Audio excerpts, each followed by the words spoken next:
It's the 29th of September. You can see the water has receded here. So today I've come down here to remove any remaining pumpkins, do a little tiny bit of cleanup, put some stuff away, collect what I can, and take it home with me.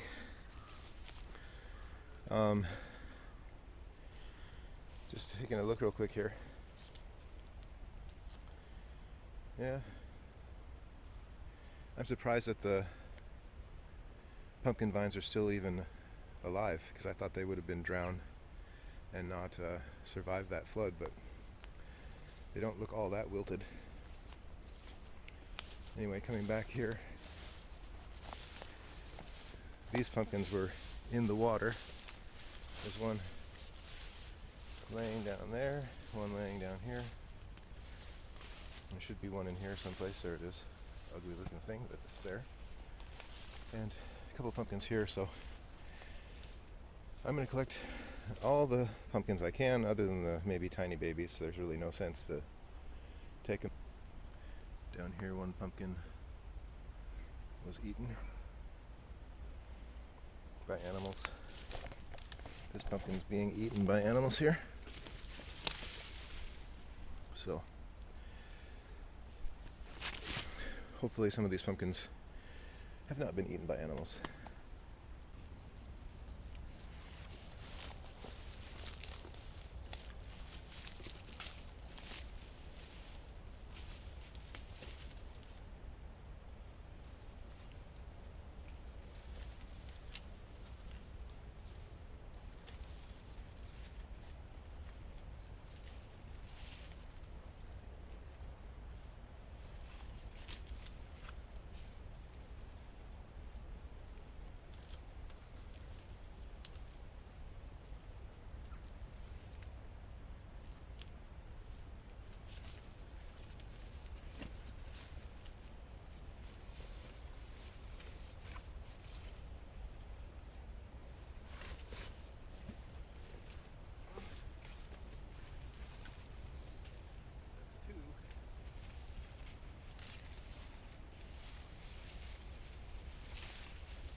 This one's for the animals, definitely. It's rotten on this side. It's even got mold, so I'll just leave it here. Pigs will eat it. I'm going to put it in the swale itself.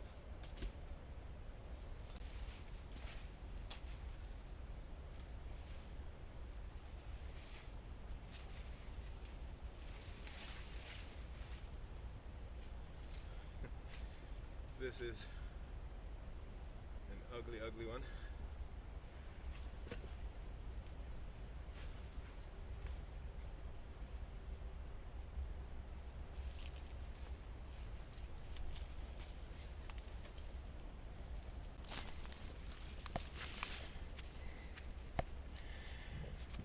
That's a baby. There's another baby. They weren't going to make it.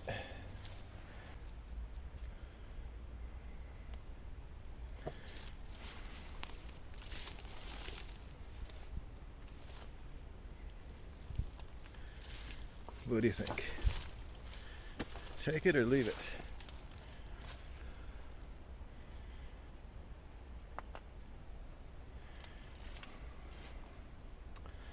That one's immature.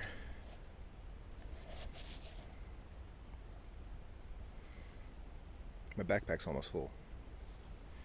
I don't know how many more pumpkins I can take with me today anyway. So, what I did see in here was a few beans. So, I see one bean. That's one bean pod. So for like all of the beans that I planted, I got like very little return.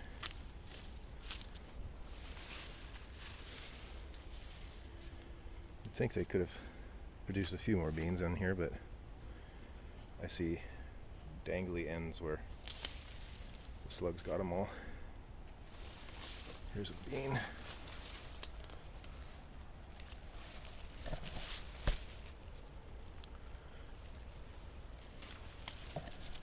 Well, these ones are so small. So maybe I'll spend a few minutes here pulling beans out. I see one down low there. Hanging another pumpkin there. Anyway, I'm going to pull this stuff out. I might not be able to make it down here again before the weather gets nasty. So, as far as I know, there could be another flood tomorrow.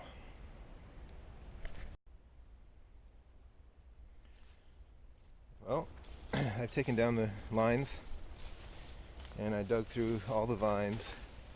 The only thing I really left standing here was this amaranth with a couple of beans crawling up them. This was pretty much out of the flood, so this stuff is all edible. It was out of the flood water, so there's no residue from the flood on the leaves or stalk or anything. And I might still eat the upper parts of those things and let the seed heads, of course, go to full fruition. I did knock down one, so I wasn't tempted to eat it later, but that was mostly in the water, and same with a couple on the other end here. So I just left that seed head there to fall apart, and maybe some volunteer seed will get moved around by the pigs and hogs, by the hogs this winter. And down there's a few more amaranth standing. One is a scarlet, so somehow a scarlet amaranth was in with the regular amaranth seeds, but that's okay. But it's a little bit scarlet colored there, I think. I'm not very good with color, as you know. Anyway, I didn't tear these out of the sky, and I do have pumpkin flowers still growing here. I suppose if I was starving, I could eat those pumpkin flowers. I might come back and clip off a couple and have them with my lunch today. Other than that, I've left this pumpkin in the swale. I pulled down all the strings except for the biodegradable string. I left that twisted up in the vines. I'll let it do its thing. Pulling out the vines, I found, well, not found, but I just decided to pull out those 3 more pumpkins. I did find, they're down here, probably 3 or 4 more pumpkins that had been sitting in the water and they were rotting, so I left them, of course. I'm not going to take rotting pumpkins home with me. Here is the snake mound, almost unrecognizable from what it used to be. But I've got only 6 pumpkins out of there. Now we're going to go to the other mound that I haven't been to and see what's over there. Now, mind you, there was a flood last week, so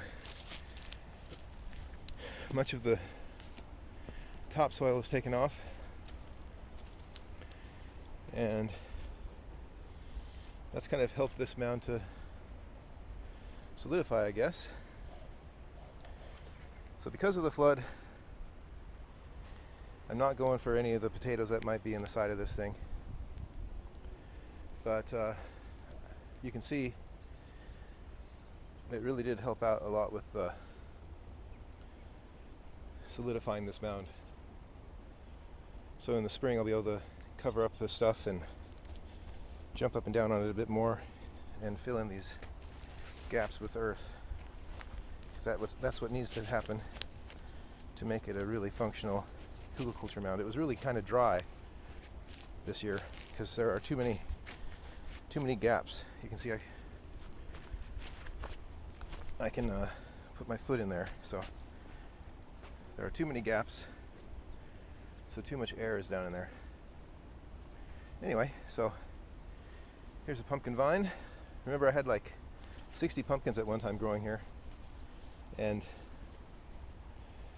I think I'm going to be mildly surprised. Let me see.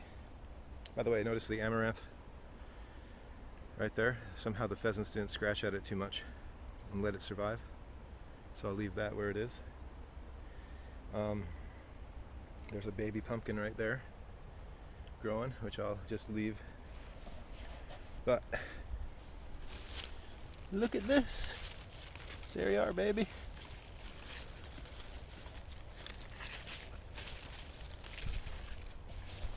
So I'm taking you, even though you're a tiny baby. And the amaranth I will just leave here for now. If I come back in a couple weeks, I'll get what I can. But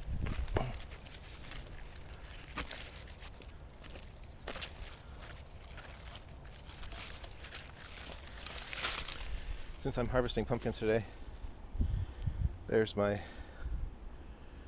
one and only river mound pumpkin. So, speaking of the river.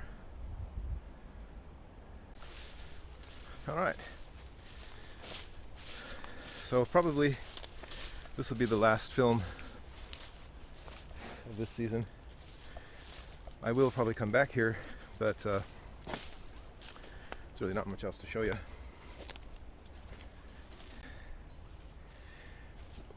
Come spring, I'm gonna have to be doing a big spring cleaning on this mess. That'll be the spring project, getting this taken care of, cleaning up this garden, all that mess in there, and being more prepared for weeds on this middle garden and actually plant things on it next year, try to get a good pumpkin crop. So of all the bean plants, that's all I got. It's okay though. Looks like I'm bringing home a spider too. I'll get him out of there. Anyway, that's all the beans. It ends up being about 15 good-sized pods, and the rest are pretty scrawny pods.